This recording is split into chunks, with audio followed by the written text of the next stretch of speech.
ويا دمك يعني ما جبو حردو كامبين سريكاني واشوكاني وكي ريفابريا دبستانا آماده کاری ما هبون يعني دناوا امبيجن باطلاني دجي ما هول داكو ام راستيجي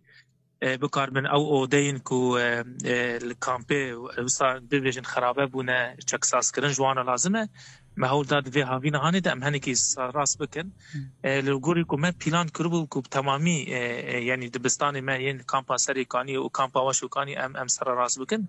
لی یک جوان پلان ما يعني سر نكهت ما هنك دبستان کو وکی روشا لزگین سراس کنا عرض و چکرنا سورا دورا دبستان ما هنك چکرن لی هین حاضرتی ما بردوام جبو پیشوازی کنا سالا خواندن یانو لی انا حال حاضر قید کرنا خواندکاران زاروکن رفایه که جبو کامپا سریکانی واشوکانی بردوام مجروجا یک شمیره دست بکریا و حتی انا هجمانه که گله که خوش زاروک بری خودانه دبستانانه بریا کو از تبلی ببمجی من سرجماری هر دو کامپان گرت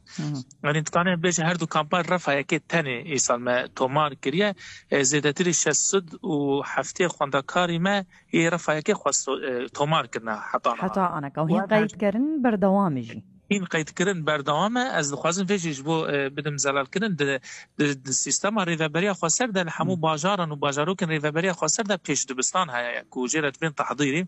لجبر کو د کامپا د دبستان کې من تحضیری تنه افجی د باب پرسکره که اگر در فتا ما هبا پیش دبستان د خوازه خلکه گله کی های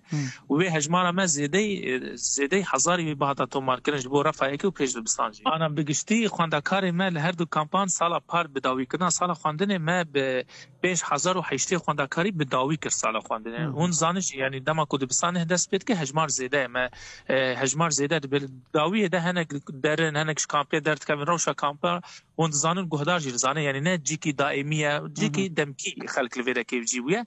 یعنی د قناغ می ناوین و آمادهی ده هر دو کامپا زیادتر 1200 هیا دنیجی همو دبش سراتایی داره یعنی رفع 3 و 4 و 5 و بر بجور ده یعنی حتی به کالوریا لوان کامپان خواندن هیا یعنی انا هجمار دبستان لکامپا سریکانی 3 و لکامپا واشوکانی 3 یک جبو بش ناوین و آمادهی هاتیا وقتاندن دبستان دنیجی جبون بش سراتایی یعنی جی حتی شش هاتیا وقتاندن لکامپا سریکانی جبر کو هجمار زیده انا یک برنامه مده ام مجیو چکیه کو به آلیکاریا دستای پرورده جزیره کروانه و اجمره بینه ایجی 7 کروانه امیلوه دکت دینه یعنی